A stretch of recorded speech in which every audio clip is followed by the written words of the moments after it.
Selamat datang di video kali ini bersama saya Adrianus Chandra. Kali ini kita akan membahas bagaimana sih analisis diri sendiri dengan sistem SWOT. Apa itu SWOT? SWOT adalah kepanjangan dari S, strength, kemudian W, weakness, O, opportunity, dan T ada threats. Nah, langsung saja kita masuk ke dalam pemahaman. Pemahaman yang pertama adalah S, strength atau kekuatan. Kekuatan atau kelebihan dalam diri saya adalah yang pertama, saya suka mencari uang sendiri, mandiri.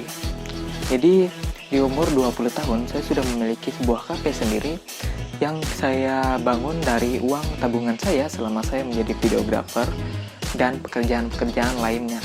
Nah, kemudian saya terbuka dengan semua orang. Saya welcome intinya. Jika seseorang welcome pada saya, maka saya akan welcome juga kepada mereka.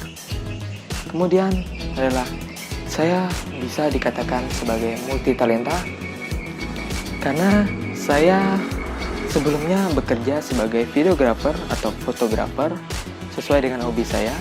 Kemudian saya bisa menjadi seorang editor, jadi gitaris dan aransemen musik atau bisa dikatakan komposer.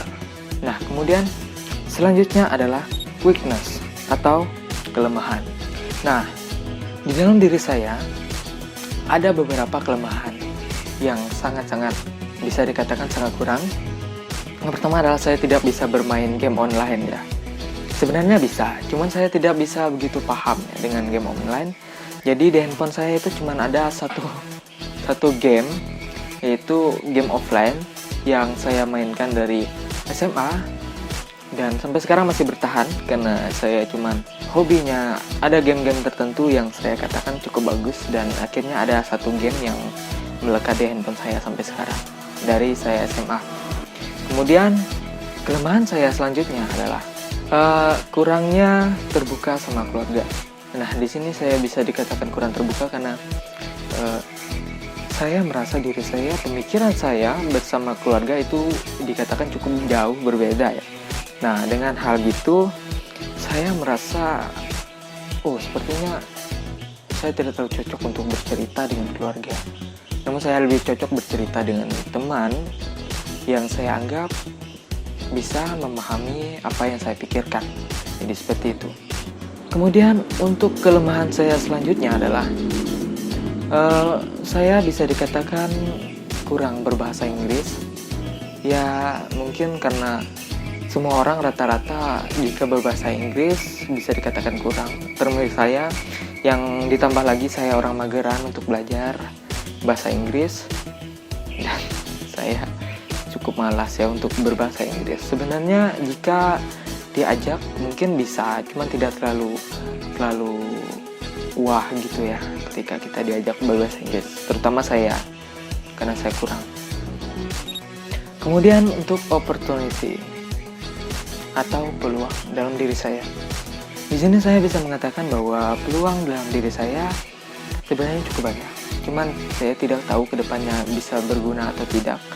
Yang bisa saya lihat untuk saat ini adalah saya jika diajak untuk bekerja sama, bisa dikatakan saya bisa.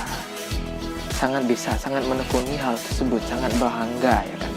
Karena dalam diri saya, jika seseorang mengajak bekerja sama, artinya pemikirannya dengan saya itu harus sama.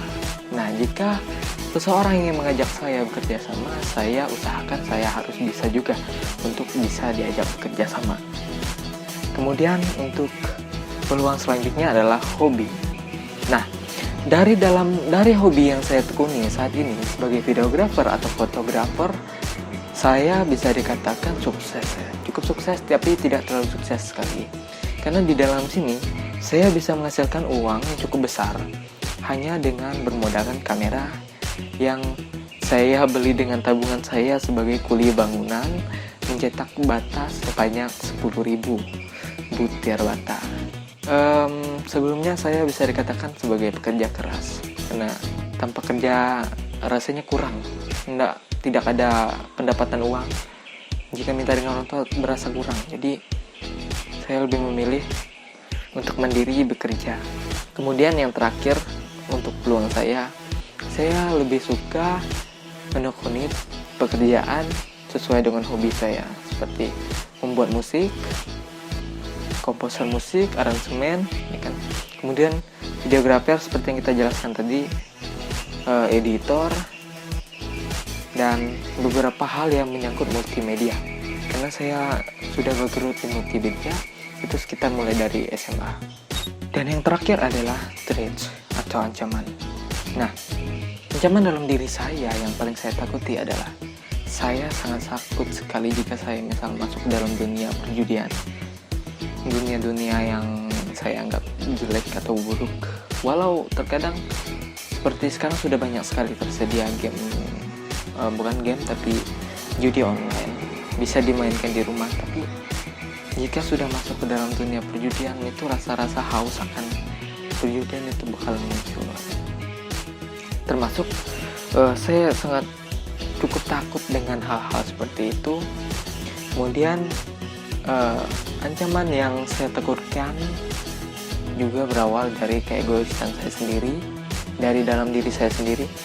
Jika saya takut di kemudian hari keputusan saya ini bisa dianggap keegoisan. Nah, itu yang sangat saya takutkan. Jadi kenapa saya sangat menakutkan hal tersebut? Karena jika dalam bekerja sama, keegoisan yang terjadi jika keluar pemahaman keegoisan dalam seseorang dalam bekerja sama, maka itu akan merusak hubungan kerjasama antara mereka. Lambat atau laun, maka itu akan benar-benar terjadi.